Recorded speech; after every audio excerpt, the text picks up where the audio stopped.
क्या बैठ जाए, 3 लोग के मालिक होकर के जमीन पर बैठो। जब एक आध जमीन पर हम नहीं बैठते, हम महाराज की बेटी हैं। भगवान बोले लेकिन फकीर की पत्नी हो, पत्नी फकीर की हो, बेटी महाराज की भले हो। अरे बेटी तुम थी लेकिन अब तो पत्नी भोले बाबा की हो। जब हम नीचे बैठ के कथा सुन रहे हैं तो आपको मंच कहां कौन दे जाए। सती मैया ने, भगवान शंकर ने समाधि में बैठ करके कथा सुनी। सोचिए, मन लगाइए। लेकिन पार्वती ने, वो सती मैया ने 1 सेकंड भी कथा नहीं सुनी। जब कथा में आनंद आता तो एक उंगली लगा करके, क्यों बाबा आपकी बिल्कुल नहीं बिगड़ती नीचे बैठने? ओहो, सुखदेव जी कहते हैं कि गोस्वामी जी महाराज ने भी कोई कलम चलाने में कमी नहीं करी, वो भी कलम चलाते गए।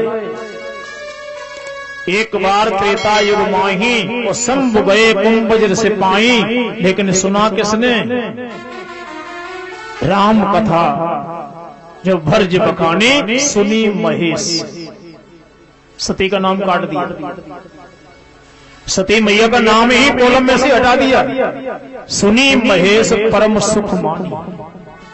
और इतने कथा सुनने के बाद में देखिए, कभी भी कथा सुनने जाओ तो वहां श्रोता बन करके बैठिए, श्रोता बन के मत बैठिए।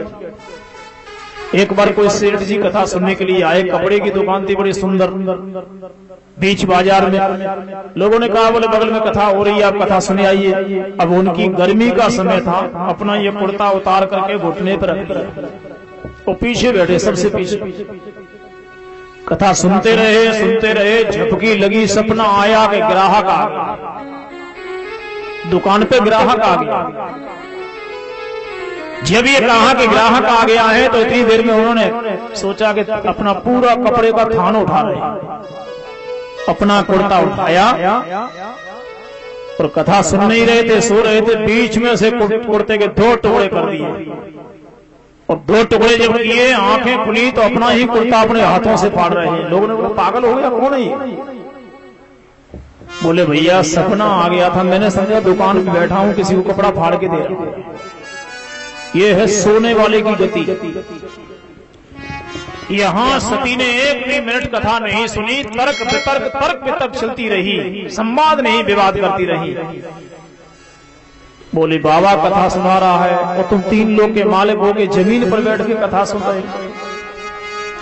आज आपको मैं वक्ता श्रोता के बारे में बता दूं। सबसे बड़े उत्तम में उत्तम वक्ता कौन थे दुनिया में? हनुमान जी महाराज। सबसे बड़े उत्तम में वक्ता हनुमान जी महाराज थे। बोले कैसे? कि हम लोग तो अपने देश में कथाएं कर रहे हैं, गांव में कर रहे हैं, नगर में कर रहे हैं, हनुमान जी ने तो विदेश में कथा की। अच्छा, कब? जब सीता जी की सुध लेने के लिए गए, तब सीता जी की खबर लेने गए ना, तो उसने किसको कथा सुनाई? और सबसे पहली कथा विभीषण जी को सुनाई। ये हम नहीं कहते, रामायण कहते। सबसे पहली कथा विभीषण जी को सुनाई, राम से मिला दिया। और दूसरी कथा जब ये देखा इन्होंने कि दूसरी कथा, उन्होंने कहा दूसरा नारियल कौन देगा? सीता जी ने। राम नामे गुण बरणे लागा, राम नाम गुण बरणे लागा, सुनते ही सीता कर दुख भागा। राम कथा मैया जानकी को सुना दी, मैया का दुख दर्द दूर हो गया। आशा लग गई एक दिन तो मिलूंगी भगवान से जाके। जो व्यक्ति विदेश में 2-2 कथा कह के आया लेकिन अहंकार नहीं आया, और बुरा मत मानना, पांडित कर्म करने वाले हमारे पंडित जी, ये शास्त्री जी बैठे हैं और कोई बैठे हैं सुन रहे हो तो बुरा मत मानना। लेकिन आज के समय सत्यनारायण की कथा करने वाले को घमंड आ जाता है। क्यों आता है? मैं यहाँ होता तो ऐसी कथा कहता, मैं होता तो ऐसे हंसाता, मैं होता तो ऐसे नचाता। ओ 4 बज जाएंगे, निकल गया समय। यदि जिस दुनिया में वक्ता कहीं श्रोता बन जाएगा तो देश पूरा सुधर जाएगा। वक्ता कभी श्रोता नहीं बनता, वक्ता तो श्रोता बनता है सीधा। कहने का भाव यह है कि 2 कथाएं विदेश में सुनाई। सीता जी के सुध लेकर के आए, राम जी ने कहा, बोले आइए व्यास जी महाराज। मजाक कर दी भगवान ने। मजाक करने बोले, अरे महाराज हम कैसे व्यास हो गए, चरणों के दास हैं हम तो। बोले अब तीसरी कथा कहां करोगे ये तो बता दो। हनुमान जी बोले जहां राम जी आप चाहेंगे वहीं कथा हो जाएगी। बोले अभी समय। तीसरी कथा कहां हुई? तीसरी कथा जब रामायण की पूरी कथा हो गई और 14 वर्ष बीत गए, रावण भी मर गया, विभीषण को राजा बना दिया।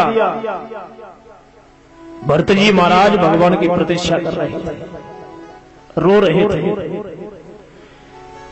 और भरत जी यही कहते जा रहे थे कि राम नहीं आए तो प्राण त्याग दूंगा। इतने में तो हनुमान जी व्यास बन करके पहुंच गए। तीसरी कथा अयोध्या में भरत जी को सुनाई कि राम आ रहे हैं।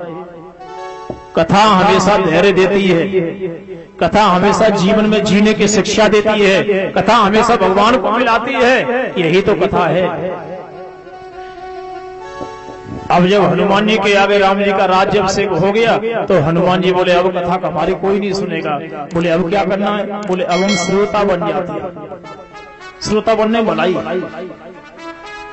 हनुमान जी के आगे बैठ करके आज भी हम अपने चबूतरे पे टाट की बोरी बिछा करके बैठ जाते हैं, रामायण की पुस्तक रख करके, और ये कहते हैं आए सुवासन लीजियो ब्राजियो पवन कुमार। क्या कहते हैं? आए सुवासन लीजियो ब्राजियो पवन कुमार। यदि हनुमान जी में घमंड होता तो हनुमान जी कहते पहले मंच बनवाओ, माइक मंगवाओ, तब बैठेंगे कथा के लिए। नहीं, उन्होंने कहा वो अब तो श्रोता बनने में भलाई है, वक्ताओं की तो बाढ़ आ गई। वक्ता तो घर घर हो गए, लेकिन अब तो श्रोता बनने में भलाई है। तो हनुमान जी से बड़ा कोई व्यास दुनिया में नहीं हुआ, क्योंकि बल बुद्धि का निधान। आइए लौट के कथा पर हम आ जाए।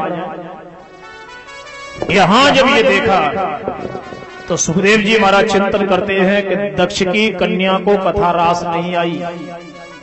लौट के शंकर जी रास्ते में आए, तब तक और एक आपत्ति टूट पड़ी। बोले क्या? बोले सीता जी का हरण हो गया था, राम सीता के लिए रो रहे थे। सीता के लिए राम रो रहे थे। और ये बात जब देखी शिवजी ने तो शिवजी ने लेट करके भगवान को प्रणाम किया। भगवान का वेश कैसा था? वनवासी, जटाएं रखी थी, मृगशाला कंधे पर पड़ी थी, आंखों में आंसू थे, धनुष बाण हाथ में था। और सती मैया के तो और भी धर्म पैदा हो गया। सती ने कहा, बोले अब समझ में आ गई कि चिलम ज्यादा चढ़ गई। अब पता लग गया कि चिलम का असर ऐसा होता है, भांग का असर ऐसा होता है। अब समझ गई मैं। बोले क्यों? बोले पहले महात्मा जी के नीचे बैठ के ताली बजा रहे थे, कथा सुन रहे थे, अब एक वनवासी को लेट करके प्रणाम कर रहे हैं। समझ में नहीं आया क्या कर रहे हैं, और अपने आप को भगवान कहते हैं कि अब 3 लोक के मालिक। समझ में नहीं आया, लेकिन समझने में भगवान ये कहते हैं कि नहीं जाने सो देहि जनाई, जानते तुम्हें हुए जाई। बोले जानने की जरूरत क्या है? बोले क्यों? क्योंकि घी बनाने के लिए दही बनाना पड़ेगा, और तब घी से कहीं दीपक जलेगा, दूध से दीपक जलने वाला नहीं है। उन्होंने कहा, बोले प्रभु एक बात पूछूं मैं, ये जो बनवासी के वेश में जो घूम रहे थे कौन थे? बोले बनवासी नहीं है ये अखंड रघुराई है, छोटे मोटे नहीं है ये, इनके भैया लक्ष्मण है संग में। भैया बोले ठीक है होंगे, घमंड है ना, धीरे से बोले ठीक है होंगे। बोले तुम तो पता नहीं क्या हो गया, तुम्हें बनवासियों को प्रणाम कर रहे हो, कहीं महात्माओं के चरण चापन कर रहे हो, भगवान जाने क्या हो गया, तुम 3 लोग के मालिक कैसे हो तुम? शंकर जी बोले कि जहां अहम आ जाए तो वहां बहम को मिटा देना चाहिए। बोले बाबा जाकर के समाधि में बैठ गए और मैया का मन नहीं माना, और मैया लौट करके राम जी के पास में आ गई सीता बनकर। लौट के आ गई। अरे पहले ही मान जाती, भगवान ने कहा ठीक है चलो, लेकिन गई नहीं, लौट के आ गई। और लौट के आकर के क्या किया, सीता बनकर के सामने खड़ी हो गई। तो इतने में भगवान राम ने प्रणाम किया, माई बृहस्पति कहां है? बैल पर सवारी करने वाले भोलेनाथ को अकेला क्यों छोड़ दिया, ये तो बताओ। एकदम से अचंभित होने लगी, अरे अरे वास्तव में ये राम है, अगर राम नहीं होते इनको कैसे पता था कि हम सीता नहीं है। ओहो, लौट करके गई तो न इधर की रही न उधर की। समाधि जगी भगवान शंकर की, और समाधि जग करके एकदम से भगवान बोले, देवी यहां मत बैठिए, आपके लिए मैंने आसन डाल दिया।